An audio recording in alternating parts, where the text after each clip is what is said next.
Shitstorm by Fernando Stragati. A dentist from Minneapolis books a hunting safari in Zimbabwe.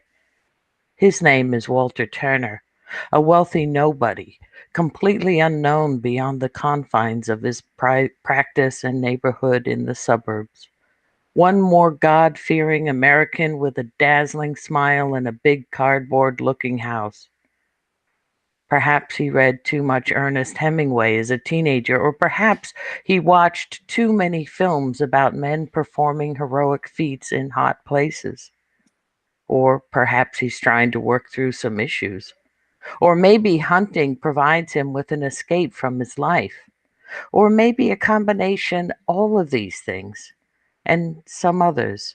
And having lots of spare cash and being bored of his family, his peroxide blonde second wife, and his healthy looking all American adolescent children, twins Pam and Gerard, who will next year attend Berkeley to study medicine and law respectively.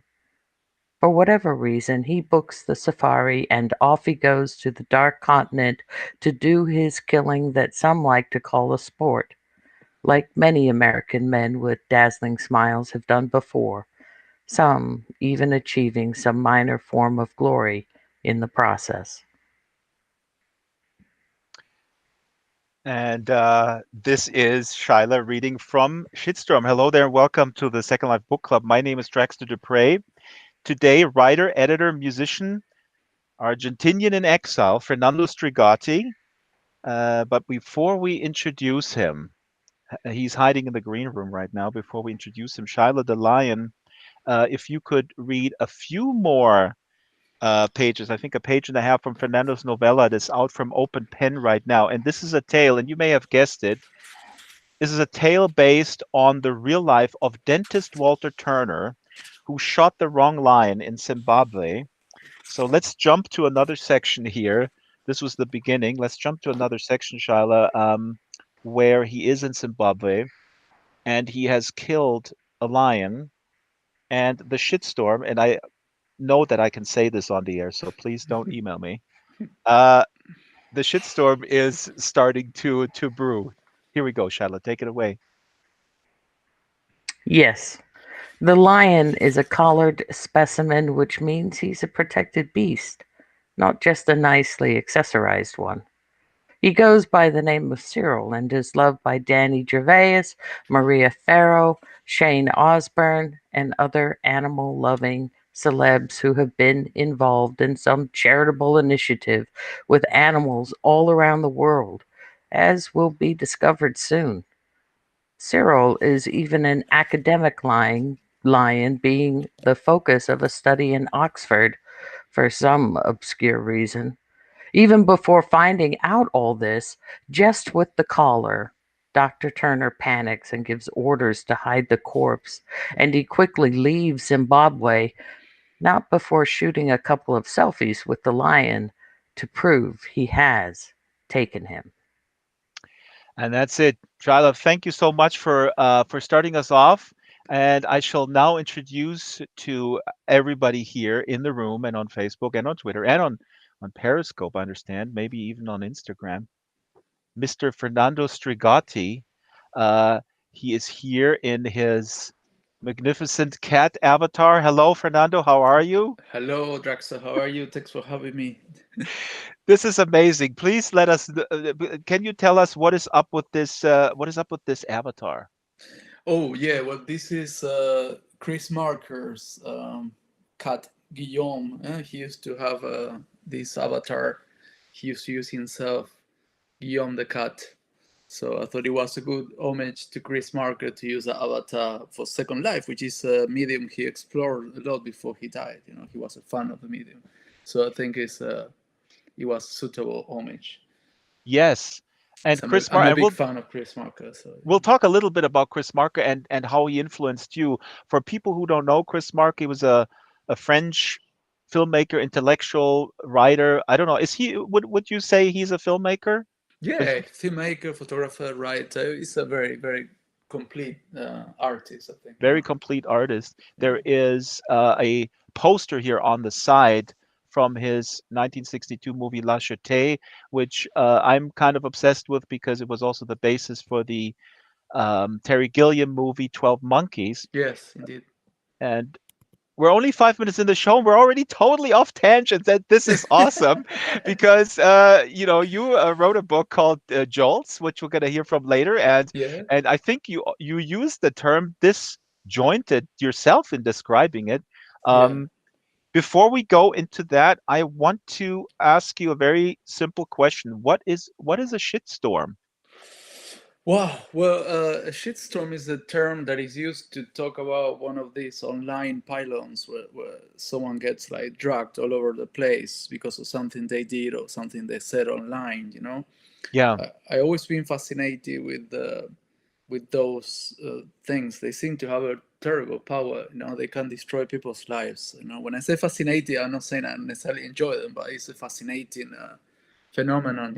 How people can team together to tweet against someone, to say nasty things, or sometimes with a righteous, with With a righteous edit, yeah, exactly. It's a mob, and yeah, and they feel probably not all of them, but they probably feel somehow justified, I guess, depending on the cause. I mean, we all participate in those. Oh, what is going on here? That's Uh-oh. yeah, Hold on, we got to get security in here. yeah. We got Security, oh, please ban and mute and eject. Um, oh yeah, okay, we're off. We're off. We can keep talking. okay. Uh, this Yeah, is what well, happens in that Second Life. We can happens. keep, we have security here. So please, security ban. There you go. It's gone. Um, this now we're having a shitstorm of our own Yeah, making. Look at that. But the shitstorm that happens in your book is based on this guy Walter Turner, who hmm which really happened. But then you go into the future, I guess, and imagine what would happen to him. And that's so interesting because you go into it, and Fernando, I remember this case when he shot the lion, and he was yeah, like he took these selfies, and then I was like, you're talking about this woman who makes bread out of vaginal yeast. yeah. Okay. And so Well, I was like, did this really happen? But I guess yes, it it did did. happen. Yes, so that's the thing with shitstorm. I changed the names of the people, and I take some kind of fictional liberties. Because it's a fiction book, and they are recombined in a different way to the way things happen, or the cause effect is not realistic. It's not Hmm. taking 100% from reality, but most of them things that happen. I mean, most of them. There are some things that didn't happen there, but certainly the woman who made bread out of vaginal yeast is real, and that's I didn't make that up, which is, I mean, I don't it know if I was can weird. say the word of the product on air, but I guess Probably you shouldn't say no. you guys can look it up.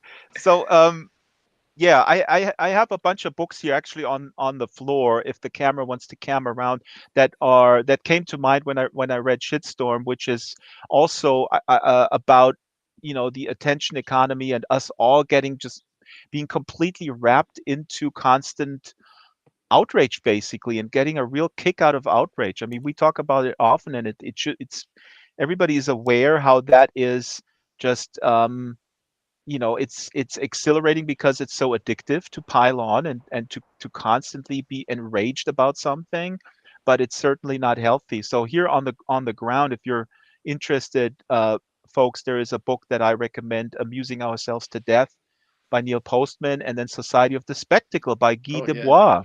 yeah. Yeah, that's also someone that I think you like because you reference a writer that was associated with Guy Debord. See, Um, Michel Bernstein, yeah, yeah. he's one of my favorite writers. I mean, yeah, I mean that's interesting what you bring in the board to the question, because I think my main concern with shitstorms is not really that they're nasty, but they're ineffective.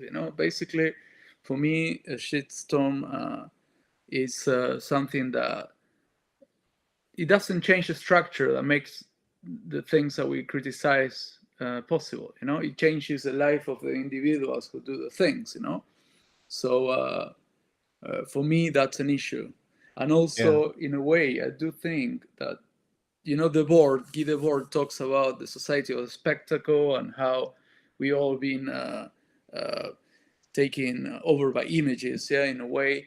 And I think the social media is a kind of is part of the society of spectacle, but we become spectacles ourselves and we consume ourselves. So we perform in this character online all the time, and it's very addictive and very easy to lose touch with reality, I think, because you are consuming in a social media platform and thinking you're changing the world, but you're not doing anything. It is. I always think it's the similar thing of in Bavaria, where I'm from. If you go to the Hofbrauhaus or to a beer hall, you will find any number of people who sit there, and some of them will very accurately and brilliantly describe the issue, the systemic problems, right? And then they will say, forget it, and then they will get drunk. So in a way, I mean, the way we just sort of blurt that stuff out on social media, that's kind of the same thing, right?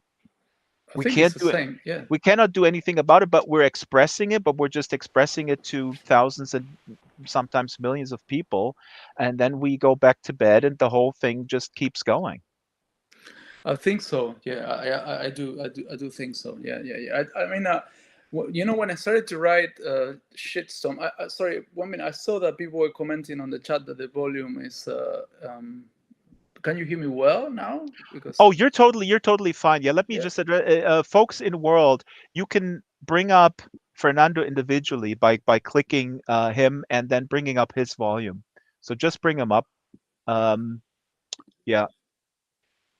Shaila is asking, is it an addiction? Excellent. I think that's affirmative. Yeah, I think it is. Let me tell you. I mean, when I started to work with Shitstorm, I was it was an 80,000 words book at one point, and I cut it down to 20,000 because I wanted to make it very, very dense and condensed, And the reason why I started to write that book is because I was very active online, and I started to see how it was affecting me, and it was a way of writing myself out of I wouldn't say addiction. I wasn't addicted, but trying to write myself out of the sense that I had much importance that I actually have. That I thought, that by being active on Twitter, you're changing the world, and actually you don't.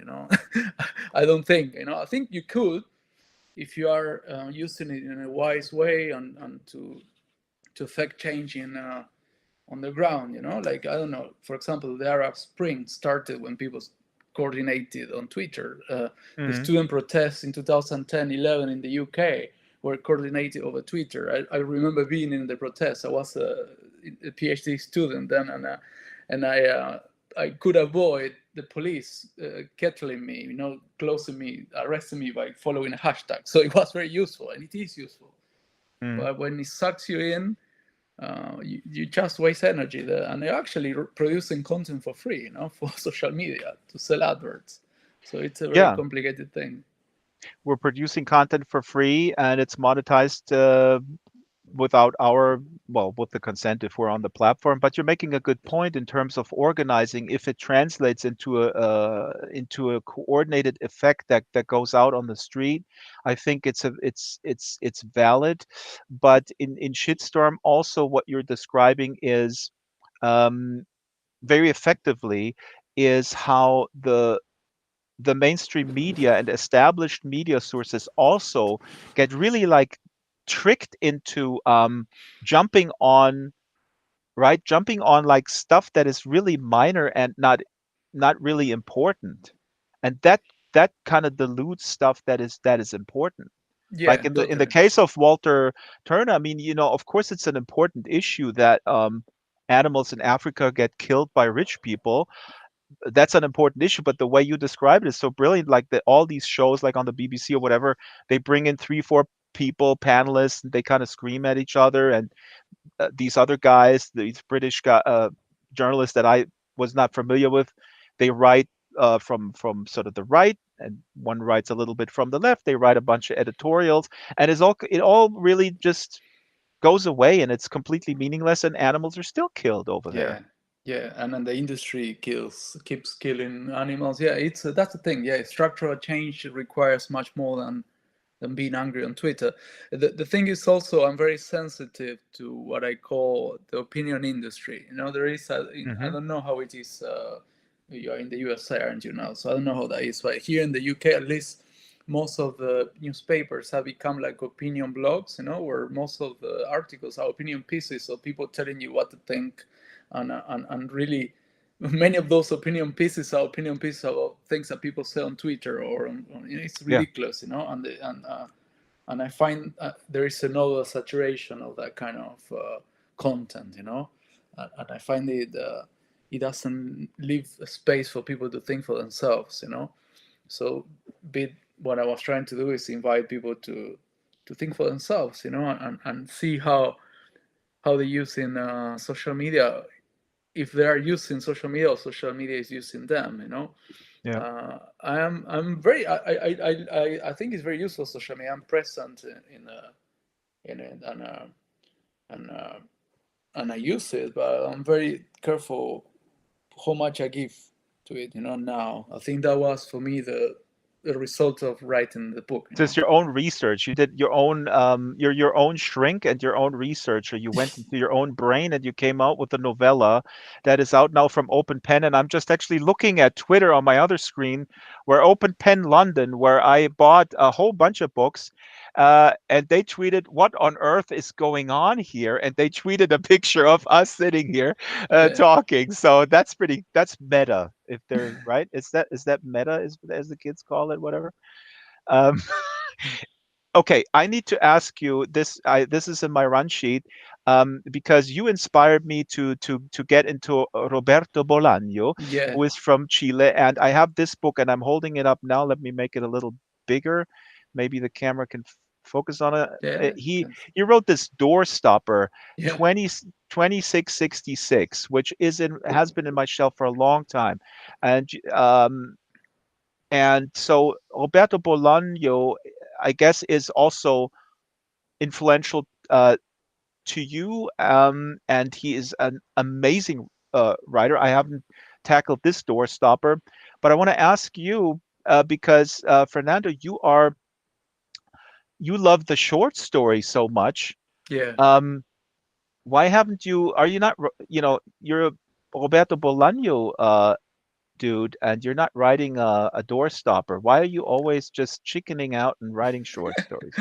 Well, you see, I like Bolaño's short books. I like the one I quote in Shitstorm, which is actually the final line of a book called Nocturnal in Chile, or in Spanish it's called Nocturno de Chile. I don't know the name in English. I think it's By Night in Chile. I can't remember. Depends on the translation. I like short books, you know. That's a short book, and I like his short stories. I never read any of his big novels, you know. For that reason, I will. But I have to say, you know, in Latin America, the short form, it's By Night in Chile. There you go. In Latin America, the short form is, I think, it's a privileged form. You know, short stories are the ones that we prefer and the ones that I think we excel at. You know. I have written novels. I mean, Great Tropic is a novel which I co-wrote with my friend Martin Dean. I wrote a novel in Spanish. I'm working on a novel now. Then someone is mentioning Borges on the chat. Yeah, absolutely. Borges never wrote a novel himself. I mean, he co-wrote some novels with Adolfo Casares using a pen name. But so there isn't this pressure, being Latin American, there isn't this pressure to write a novel, you know. I think it's a very Anglo-American or European form, you know. Not necessarily Irish. The Irish are really good at short stories, but Americans too, you know. Yeah. Do you think there's a bias? Because I saw this little video clip of yours. Does this have to do also with how the publishing industry works, like that they kind of demand and drive this, like they don't take you seriously if you don't have a novel? Like, I guess you're only taken seriously as a short story, or you're only allowed to do that once you have a couple of novels out? Is that how it works? Yeah, I think so. There is a bias in the Anglo-American industry, especially in the British publishing industry. I think it's a pity. This idea that short stories are a training for a novel is ridiculous, and explains so many bad novels. You know, that people that probably would excel as short story writers, but it's a different form. You know, it's different things. I don't think you. I mean, I like to read novels. I always, you know, online I say I don't read books over 200 pages. It's not true. I try not to write them over 200 pages, but I do enjoy it. But I think that length is something to celebrate in itself. You know, like lately there been like. Some books, I'm not gonna name names, but celebrated because 900 pages long. I don't know, man. I don't find that interesting. I want to read things that appeal to me, that capture me. I don't care if they're 2 pages or 900. You know. Well, I'm gonna I see this. I'm going to see this as a challenge, Fernando. I'm going to try to sell to you to read Infinite Jest, which has 1,300 something pages, and you will love it because it's basically a bunch of really crazy, hilarious short stories piled on top of each other, and at the very end, it actually all makes sense, or it doesn't. Who knows? But you're going to be wasting 2 months of your life, or maybe not. If you're just tuning in, this is the Second Life Book Club with Fernando Strigati. His works are here on the table. Jolts out from Influx Press and Open Pen. Open Pen London has published Shitstorm, and these other two, Dysfunctional Males, I think is possibly out of print, as you mentioned Yeah, earlier. it was published by an American publisher called LCG Media, but they stopped printing books. They are out of business. Huh? Quick question: how does this Yeah. work? Would you be able to release this yourself now from a copyright perspective? Yeah. I mean, after they closed down, I recovered a copy of the book, but I'm trying to find a publisher for it again. I revised it because there were many problems with the first manuscript. There was some typos, a lot of that, and I'm looking for it. But it's also one of the other things about the publishing industry is how quickly a book becomes old. You know, it would count as back catalog, so it's very hard to sell that on its own. But anyone who wants to read the book, drop me a message and I can give you the manuscript. I don't care. Awesome. Please, Someone please. asking me here if it's Yeah. difficult to find an agent because of my focus on short story writing. Absolutely. Yeah, it's very hard. Also, I mean, I don't have an agent. I published 6 books already. I got 2 more in the on the pipeline next year, and then I never had an agent. I do think I would need one, but I wouldn't want to be writing things I don't want to. You know, I don't. I want to write. Like I said, I'm working on a novel, but I'm more interested in continuing to write short stories. You know, so I'm scrolling back here. Shyla had a question about focus, and yeah, I'll miss that. I'm looking at the time here because we're going to have a super treat because Fernando's going to read from Jolts. He's going to read the first story in its entirety, which is totally awesome. We've never done this before, and I actually have slides here that we can read along. So I'm just looking here that we're not going to be too late starting the reading. But Shyla was asking about what we should keep our focus on. Now I can't find the question. Oh, I but, can find it now. Yes, what yeah. from your perspective is really worth of focus, time, and energy? Right. And I had a related question. You know, I know writers that open the questions like you did in Shitstorm and get us to reflect and think about stuff. I know that writers sometimes they don't pretend they have the solution, but I'm going to ask you anyway. What is the solution to focus and the attention economy conundrum? Well, to first Shaila's question. Well, I don't know. I don't think there is an answer that applies to everyone, but I think at least for me, it was like participating politically in more active and directed ways. I don't know, from joining a union to being involved in the union, organizing the people I work with, because I teach at the university. That for me was a way out of the circle of anger. Try to find like-minded people with a clear objective, working together, not just chasing every shitstorm that happens. That for me was the way to focus my time and energy. In terms of the solution to this, I think we need to be aware that we don't need to express everything we think online. I think and I don't know if this quote is true or false, because there are many fake quotes attributed to Borges, but there is one that says, if you can improve the silence, don't speak. And I think even if it's a fake quote, it's the way I like to live.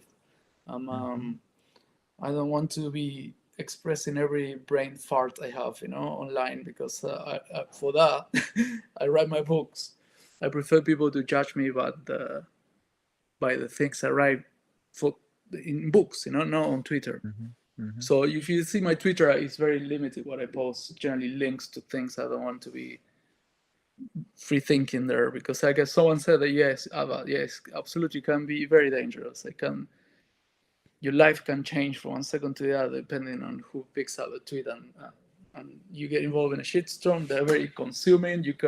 Maybe you're the kind of person who won't lose a job about it, but still you can, I guess, I can screw your life.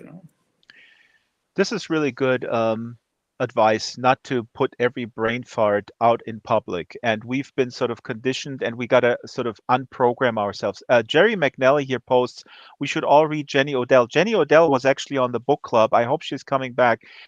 Jenny Odell was on the book club with exactly this book, How to Do Nothing.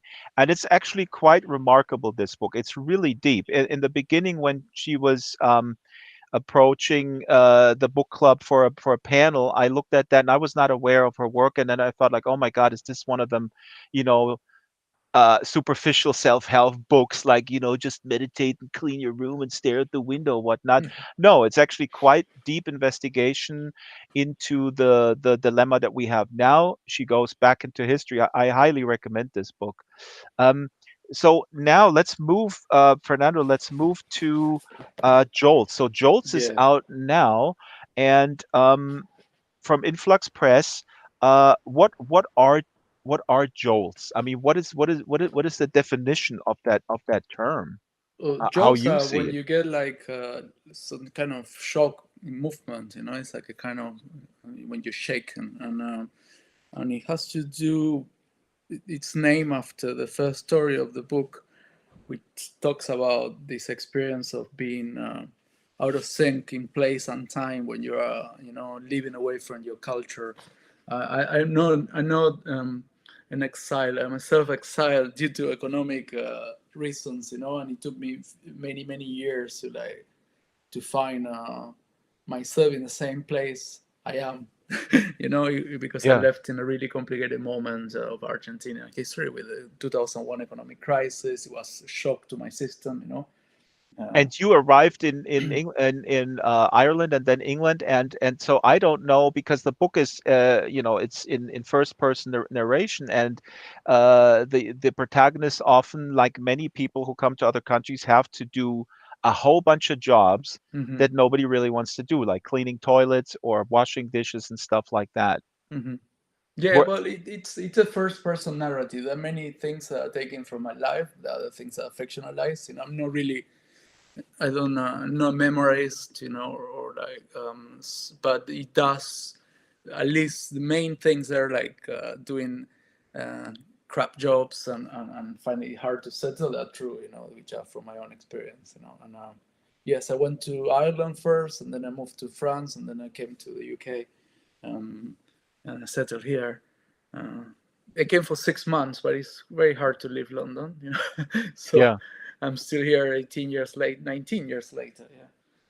I'm wondering if because I went to America when I was 24, and I had a whole bunch of jobs. I worked in construction, I was painting houses, I was in the kitchen, delivery jobs, and I worked with a lot of people from Mexico, a lot of people of color, and I realized after a while, and it was incredibly informative, and I realized that as an immigrant from Europe, as a white person, had a distinct advantage over them to climbing the ladder. And I was just wondering how that was with you, because you're a light-skinned Argentinian. Did you find yourself in situations where you realized, this system is unfair to me, but it's even more unfair to people of a different color?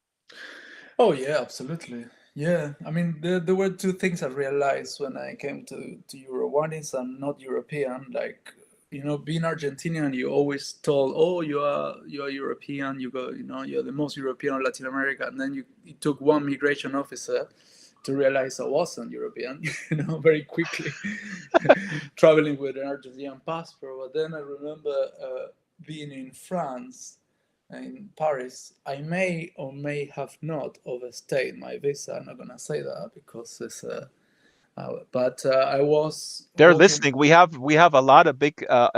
We're big. Our audience is big with immigration officers from all Yeah, over the world. I'm sure Yeah. that, but I may or may have not. And I was walking in the metro of Paris, and there was an immigration raid. I can't remember exactly where it was, but they were Oh stopping wow. everyone who was black, and they let me pass. And I might have been or might have not overstayed. So Mhm. yes, of course, yeah. I would never claim I'm in the in the worst situation here, but it was also very informative for me to realize that uh, I'm not European, I'm Latin American, and it did help me to embrace that identity as well. And I Mhm. think if I would have gone to the USA, it would have been even clearer, because being Latin American in the USA is a much more marked position. Here in the UK, people don't really know that because we're so far away that really think you might be Spanish or Italian or French. Mhm.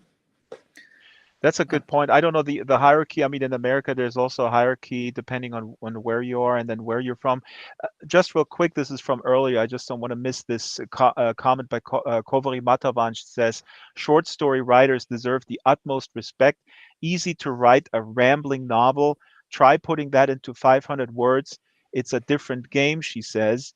And then people comment here also with Irish short story writers, and Kovary says, which is why the Irish love short stories.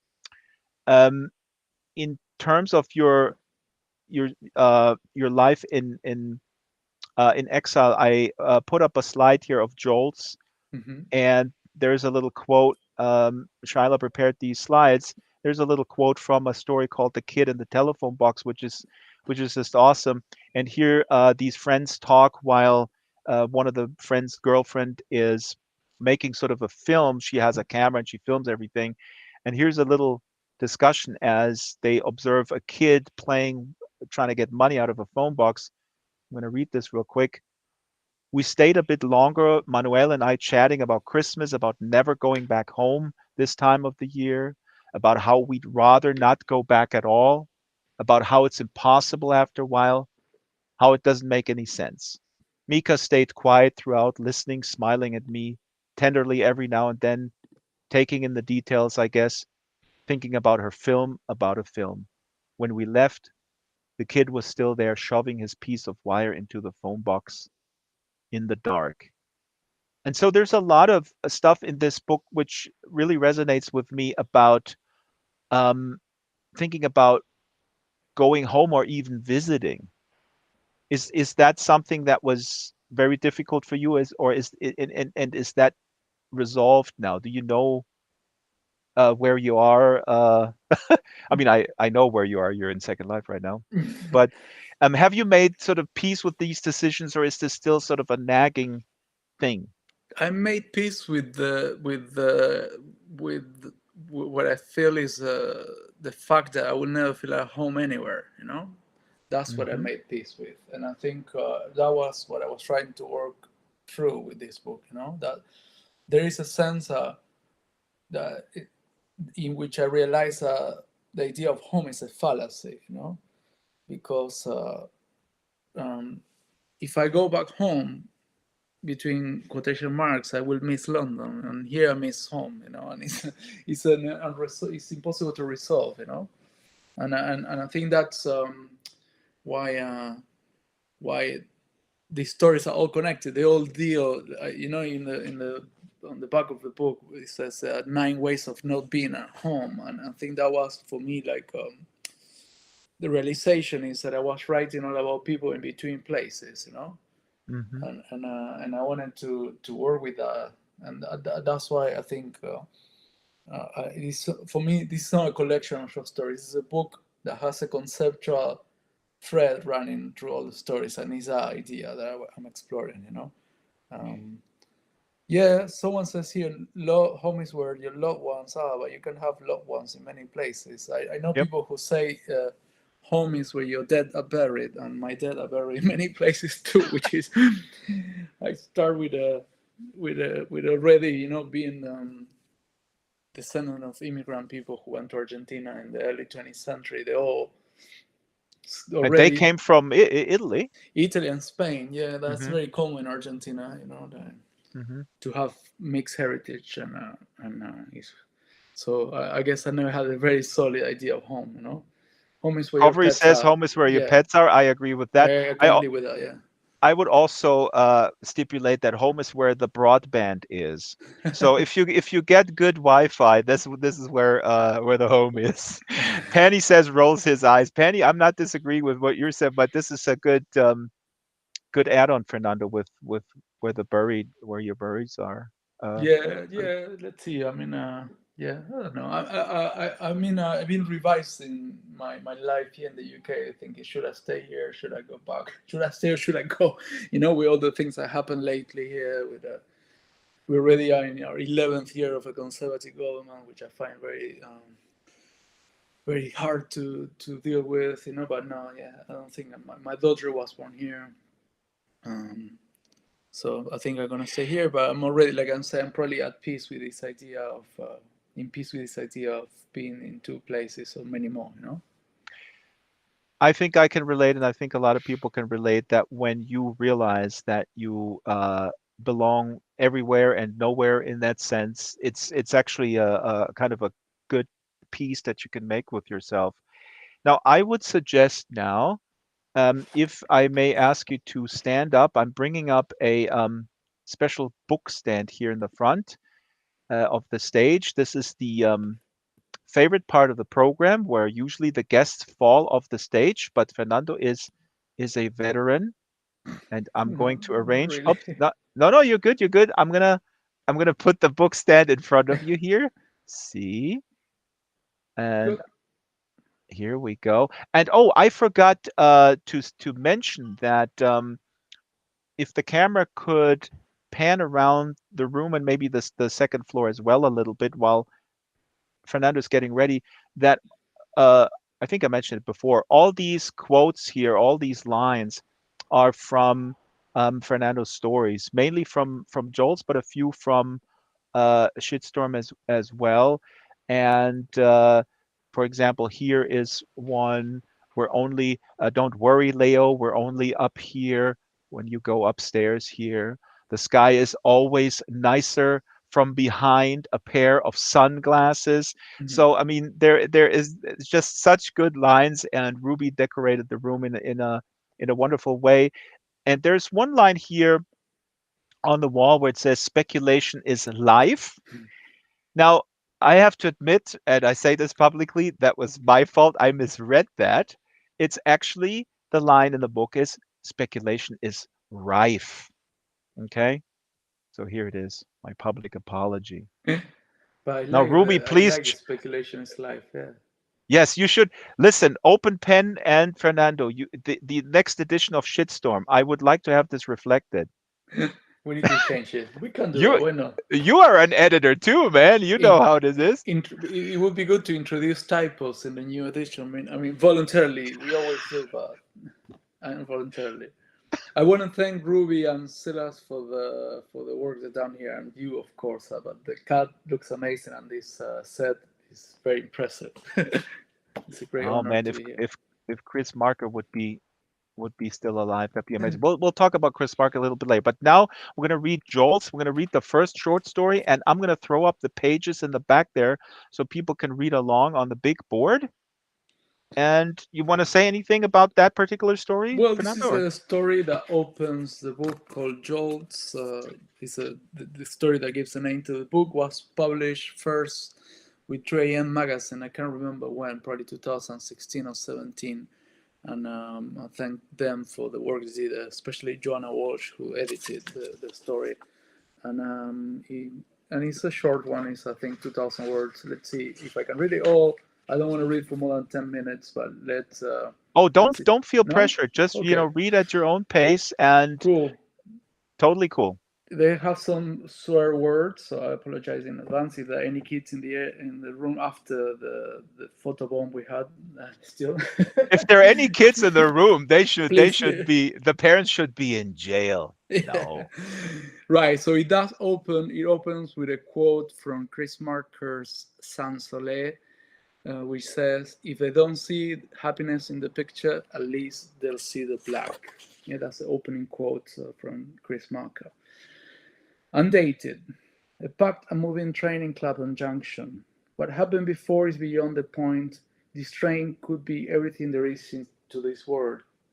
A packed train where the air stinks of cafe latte and where the passengers are starting to tut and puff in the winter coats and jackets, faces one after the other, all bleary-eyed and lethargic. 8:33 a.m., December 12, 2014. He's reading the news on his iPad, learning that some celebrity he doesn't know has left the jungle on a TV show he doesn't watch.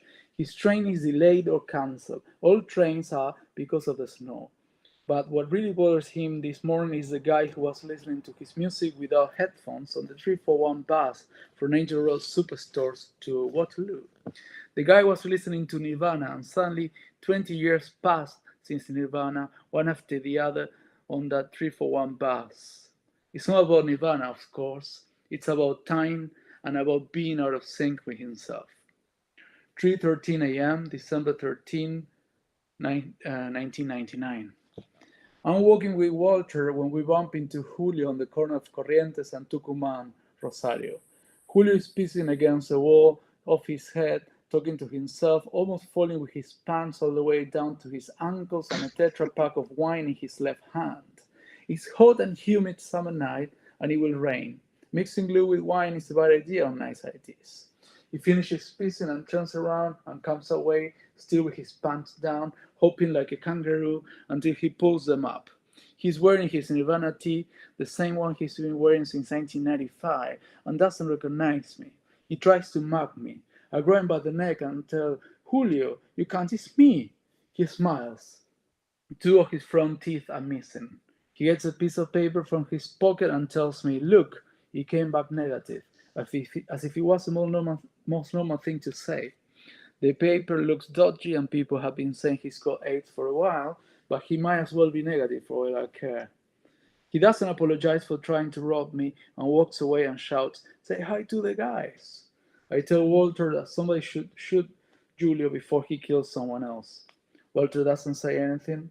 2 weeks later, Julio gets killed when he tries to rob a drunker who happens to be an off-duty cop. The news makes me happy. Undated. The train is still packed and once again not moving an inch. People stare at their shiny little screens. Their necks will hurt later on. A montage of long, miserable faces and then cut to green fields, beaches, Paris, prairies, Kathmandu, Shangri-La, Siberia, Tokyo, Iceland, Cape Verde, lakes and mountains, or just Blackpool, anywhere the passengers would rather be, and a wide river, and Prague, and Dublin. 2:34 a.m., August 17, 2006. Marco is talking and talking and talking, and I listen and drink and listen and drink. We're in a place called Claire de Lune in Montmartre, the only place we could find open. Sabina is here. She doesn't drink and frowns every time I take the wine glass to my mouth. Marco speaks in Argentinian and I listen in Argentinian, and someone else is speaking in Argentinian at the back of the bar. Someone insults someone else in Argentinian at the back of the bar. There's some pushing and shoving, and someone leaves, and the space between us at the back and the back of the bar is clear, and I see Walter. We stare at each other and move fast between the tables and chairs, and we embrace. We can't believe we're both here, in Paris, of all places, living the cliché of the Argentine intellectual abroad. We stare at each other as if we are hallucinating, and maybe we are. But it's great to see we both got out of Rosario and didn't end up in Miami speaking in Cuban. He comes up to our table and does the talking, and we get seriously drunk, Marcos, Walter, and I. 8:57 a.m., December 12, 2014. And to make matters worse, he's just received an email from a literary mag saying the editors have read a fiction piece he submitted almost a year ago. The editors have read the piece with interest, and although they found it well written, the editors do not appreciate the jaws in time. They also felt that the ending was inconclusive, as if this story was a fragment from a broader story. They now want him to edit it, considering their comments. The problem is the piece is called Jolts, and it is precisely about jolts in time and space, about how some of us are more sensitive to fragments and how some of us are more fragmented than the rest, particularly on some days. 11:34 p.m., September 10, 2008. I can feel my stomach coming through my mouth as I kneel before the toilet seat. Nothing comes out of my mouth beside my stomach because there's nothing else in there. I'm vomiting in fear. Sabina is standing by the door saying she's sorry, but that she's got to do it. She's holding a small Samsonite suitcase, my suitcase, and she does. She leaves and takes off for Prague the following morning. And I don't see her for over a year until we meet to sign the divorce papers and she gives me back my suitcase. It's my favorite suitcase. 9:23 a.m., December 12, 2014. The editors do not appreciate your jolts in time. Everything about that statement makes him sick. The academic snobbery of avoiding contractions, the passive-aggressive appreciate instead of the write-out hate, the use of the third-person plural. Who are the editors? What don't they appreciate his jolts in time? Who do they live lives without jolts? What do they mean by inconclusive? Should the piece end with a description of Armageddon? How can anything be conclusive when there's always the next fragment to come? He wishes them death. He wishes them that conclusiveness before they kill someone. 10:43 p.m., February 16, 1998. The square is called Plaza de los Locos. There used to be an asylum here 20 years ago or so. Christian, Julio, Chor, and Esteban are here with me. We're drinking warm white wine and smoking, and we're pretty drunk and stoned. Julio fidgets for a while in his pocket and gets a small replica gun out. He points at Christian and pulls the trigger, and the hammer makes a dry noise. We all laugh. Then he points it at me, but doesn't pull the trigger. He points it at Chor and pulls the trigger, and there's that dry sound, and we all laugh again. Then the same with Esteban. This is the one I used to rob those wankers, he says, and pointing to the ground and pulls the trigger, and there's this loud bang, and the bullet bounces on the floor, leaving a tiny cloud before it disappears into the night. Julio's face briefly turned pale, and Chor jumps up, pulls the gun from Julio's hand, and slaps him across the face. Julio falls from the bench, and Chor moves to him, mounts him, and starts slapping him with the front and the back of his hand, calling him a snotty cunt over and over again until we stop him. Now Julio's nose is bleeding, and his right eye starts to swell. We leave him there crying and go to the pier to throw the gun into the river. We throw it as far as we can, hoping it will sink into the canal that used to carry the big transatlantic cargoes before the ships stopped coming and everyone started talking about leaving. Untitled. An empty carriage by the platform. Litter, free newspapers, paper cups, a forgotten smartphone. The doors are open. There's nobody in the station save for a couple of guards. It starts snowing once again. A beautiful snow that gets into the train and slowly melts into a shapeless mud. 9:43 a.m., December 12, 2014. The editors never appreciate anything, and if they do, they just sit on it, like with his second book that only sold 43 copies and that the publisher refused to promote any further after the launch party because people in Spain and Latin America don't really read books anymore. You should write something in English for us, they told him, and he did, or someone else, and even swore never to write in Spanish again. but he knows very well books won't get him where he needs to be or anywhere at all, and he's been waiting for the trains to move in this platform, this station cafe, for 2 hours. He should just break camp and go home. When you spend time in terminals, you're always at the mercy of terrorists. He should just head home, hiding his head under his pillow. It's impossible to keep on living like this, at the mercy of terrorists, editors, and trains. 9:13 p.m., January 16, 2009. That was the same question. No, not at all. Yes, it was, you wonker, says Marcos. I told you not to fuck around with the I Ching. I told you. I asked a different question, I swear. It's giving you the same answer, the same hexagram, and the same changes. That's because you asked the same question. I told you not to ask the same question. You shouldn't play with this. It's nighttime, and soon we'll be heading to a gig down Republique's way. And living in Paris once more suitcase and a short-term teaching job at Paris 8.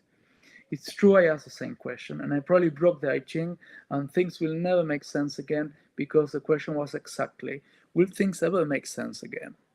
I'll never do this again for you, never again, he says. I'm sorry, I say. You have some thinking to do, bro. Where did I get again? Hang, he says. 10:23 p.m., December 19, 2001. It's impossibly hot and people are wild tonight, even with the curfew. Guille and Manuel are watching the protests in Buenos Aires with Ludmila. I'm rolling under the table with Milena, Ludmila's sister, while I fondle Ludmila's leg. Ludmila pushes my hand away several times until she stops pushing and spreads her legs. Milena finds it funny and she pulls Ludmila towards us, but Ludmila stays on the table with the other two, mesmerized by the screen. Suddenly the cops start killing people. The president takes off for Uruguay in a helicopter, and former president failed to secure government in the space of 2 weeks. In a couple of months, I'm on a flight to Dublin without the faintest idea what I'll do with the rest of my life. I'll start washing dishes the morning after arriving, and then spend the next 13 years changing rooms in several cities. But I don't think in this right there with Milena. There and then I'm young, careless, stupid, libertine, and probably free. 9:47 a.m., December 12, 2014. An empty table, croissant crumbs, a half-full cafe latte in a cupboard cup, the seat still warm. 9:43 a.m., July 3, 1986. We're fishing with my granddad. We jump the wall to get into this abandoned stretch of beach where the sun plant used to be. I pierce the hook through a worm and it wiggles. It makes me feel a bit sick, but it's still a happy moment. Only us three, me and my granddad and the worm. Undated. The empty train as seen from the station, then black. If writing had sound, it would be possible to hear the empty train station and London in the background over the black page. The end.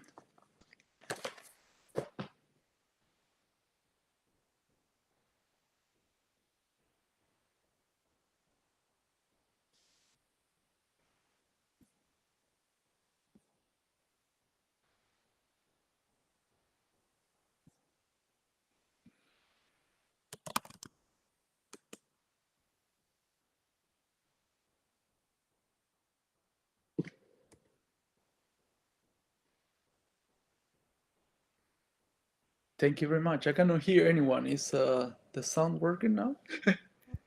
Oh, I had my mic actually off. How professional am I? Thank you so much, Fernando. This is Fernando reading from Jolts, out from Influx Press now, and people say wow, bravo. Here we got a lot of confetti thrown at you. This is quite remarkable how you capture this.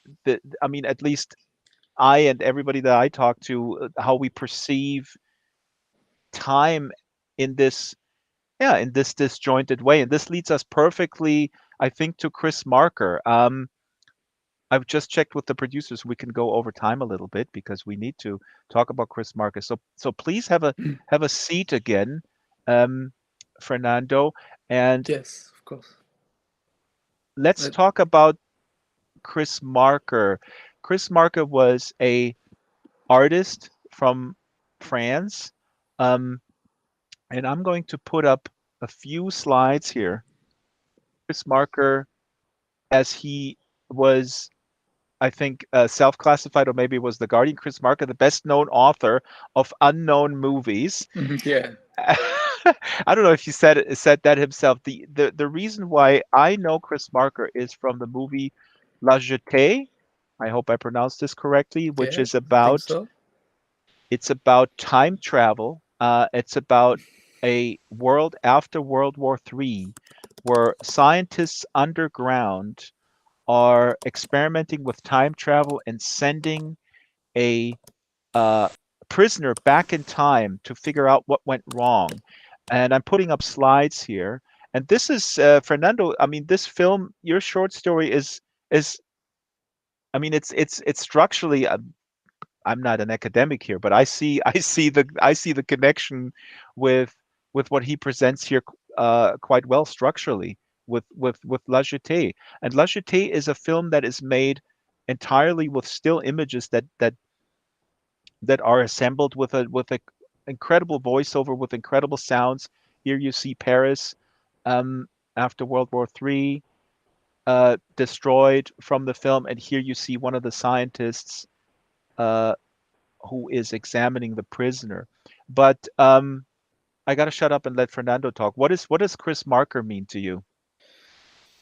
Well, I absolutely love La Jetée, but the film that really got to me, which obsessed me with Chris Marker, is Sans Soleil, which is a really strange film, which is no fiction or documentary, and deals with the idea of memory. What is to remember? What is he says memory is not the opposite of forgetting. It's just its lightning, and it's like a fantastic 1 and 1 hour 45 minutes, I think, reflection on memory. Is an essay of images and narration, and for me, I put watching, sorry to interrupt, but I yeah, put in the slide you have a tattoo and yeah, it's on the slide right now. Is this from Sans Soleil? yeah. There is the film starts with a black screen, which is what I do in Jolts. I start with talking about black screen. He's thinking. He talks about Sansolet tells about the story of a cameraman writing letters, and one of the things he thinks about is how to portray the idea of happiness, and Mhm. he says it's impossible to do so. I'm summarizing. So he decides to use a black screen.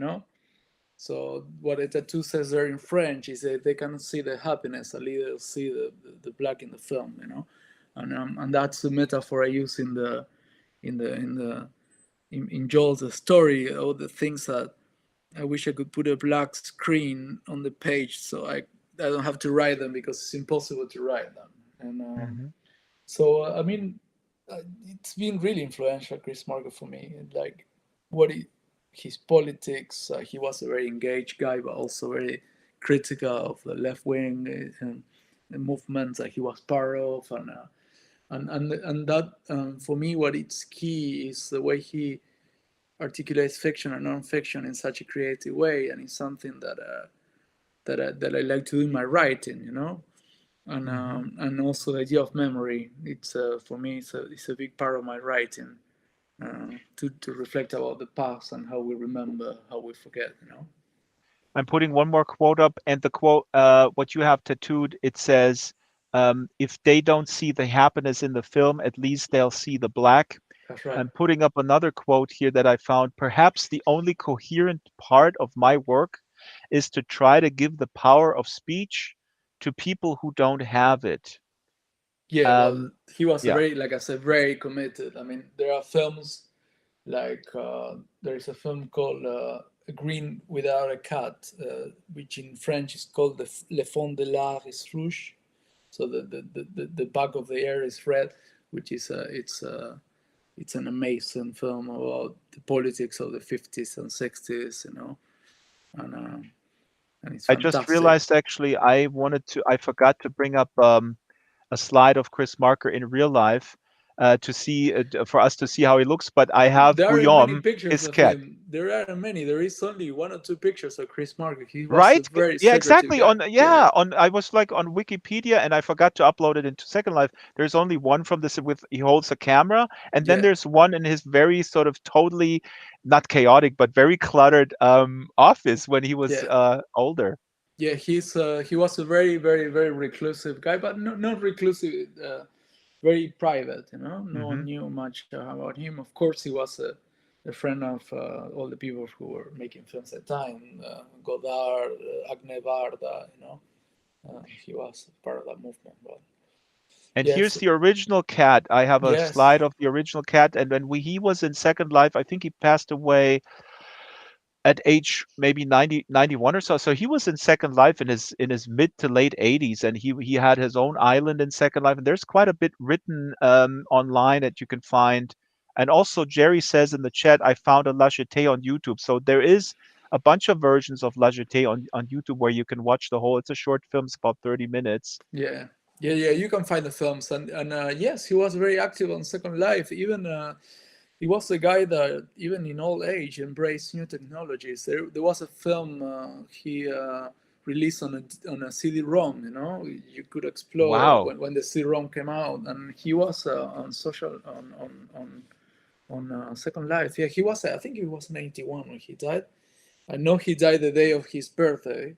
That for some reason is very a Chris Marker thing to do. Wow. Yeah. I put Yeah. the slide up here that we can see now. Maybe I'll see if the camera can zoom in. This is actually his world called Auvrois.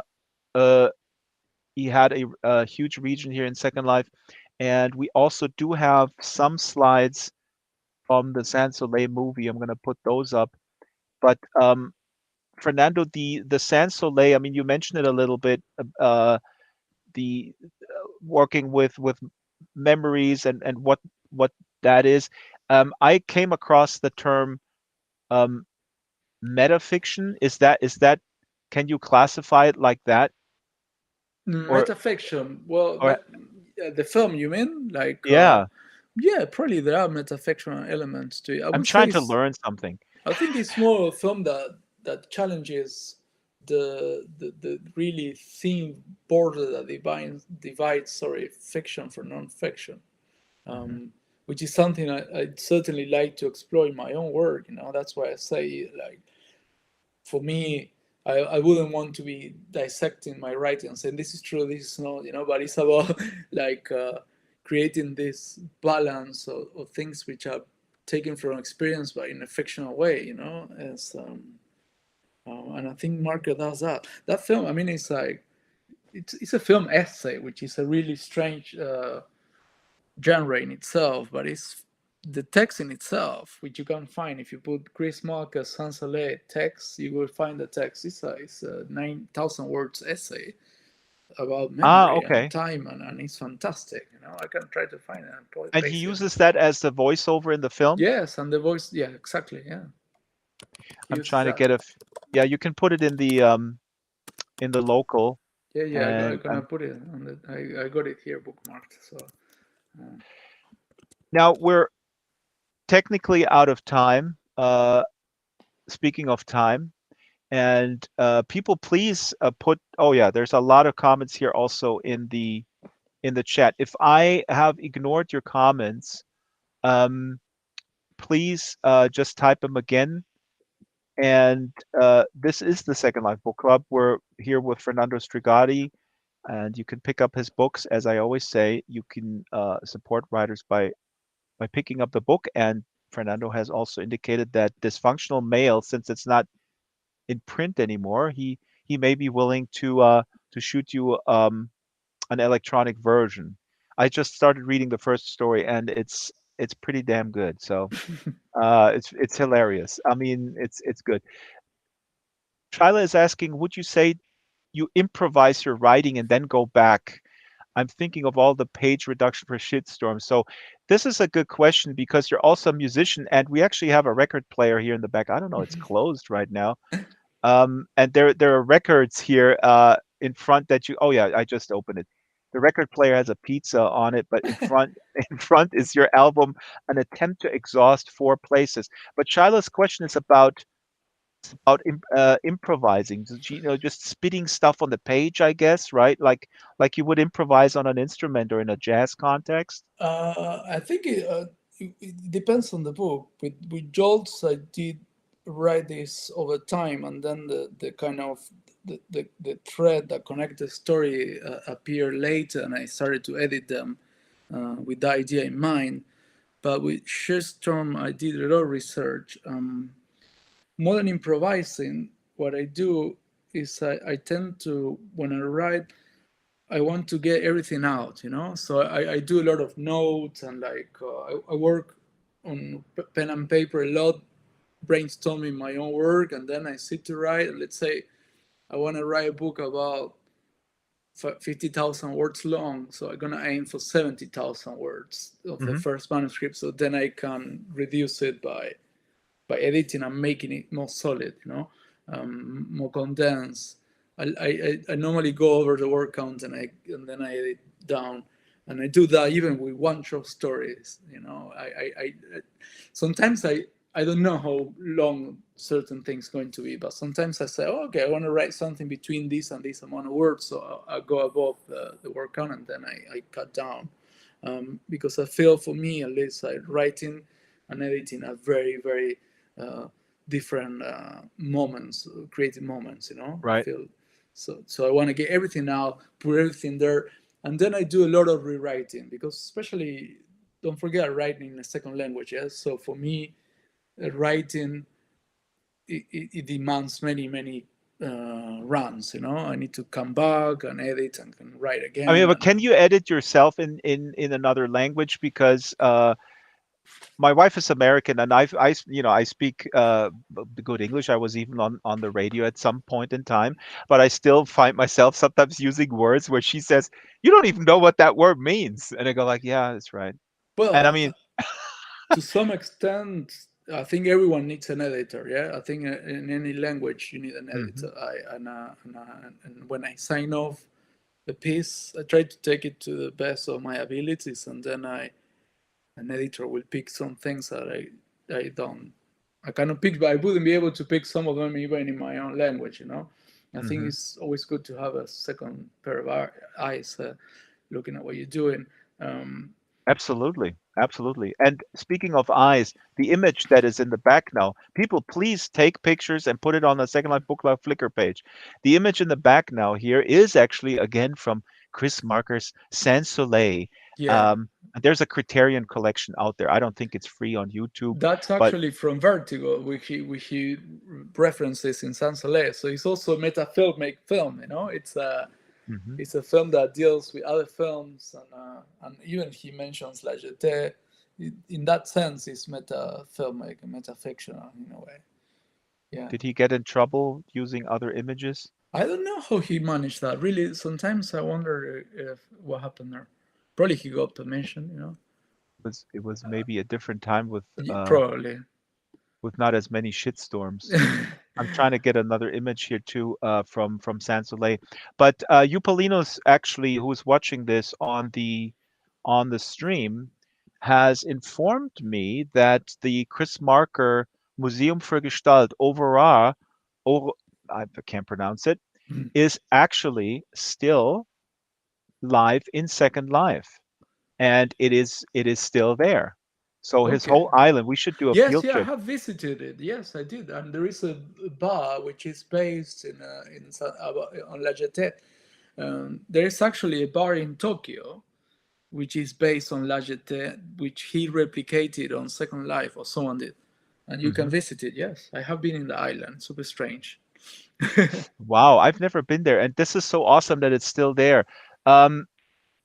Let me see here. Jerry was sending me an image from Chris Marker, but you have to make it make the permission so I can copy it, and then I can put it up on the slide here in the back. But we're out of time. Just a couple more questions. You mentioned editing, and you're also an editor on a website called Minor Literatures. Yes, indeed. Throwing up a slide now here. What is Minor Literatures? What is that website all about? Well, that started in 2013, we wanted, me and some other guys, and we wanted to have a magazine to pay a bit more attention to writing, which is done by people who write in English as a second language, and then it grew into other things, you know. But minor literature is a concept that two philosophers called Deleuze and Guattari talk in relation of the work of Franz Kafka, which is basically it's a literature that makes the language stutter, you know, which is done by someone not using their first language and using the language in a particular way. So that's where we took the name. So yeah, it's a magazine. It's been going for 8 years, and it's online only. But this year we might be doing some an anthology or perhaps a couple of paper numbers. You know, it was This a way is to start connecting with people that we a create. community of sorts. Yeah, create a community, because 8 years ago, the world of publishing was very different to what it is now, you know, and there were we couldn't find that kind of place to with that sensitivity to that kind of writing, you know, which is writing a second language is a language, it's a phenomenon of its own, you know, it's very different, and it demands people who are able to connect with that. And now we publish a lot of people who write in English as a first language, but it's that place where they get taken. It's the same. It doesn't matter where you come from, you know. So So just to mission, clarify, when you say yeah. writing, so these are people for whom English is not their first language. Well, originally the project started like that. I mean, Claire, you see there, she writes in English as a first language. I don't know Luis Ormond. I think he's not his first language. I don't know Tarek Shah, but many of the people we publish are people who adopt English, you know. And then, you know, the interesting thing about the idea of minorities, that it can be adapted about to other forms of minority, you know. So Right. gender, race, sexuality is also is a place that is open to that kind of difference, basically, you know. Wonderful. Yeah, that's minor literatures. Awesome. And Strawberry just put the link here for the Chris Marker Sin. There's actually on the destination guide. So this is fantastic that that's still around. And I actually got a few pictures here of Chris Marker. And please do check out Chris Marker's work after you checked out Fernando's work. Here he is. This is with a camera here in the 60s, presumably. And then I think I have another one where he's a little bit older. I don't have that right now. Yeah, But there must be 2 or 3 pictures of Chris Marker yeah, online only. Yeah. I think somebody sent it to me again. There is one where he's older.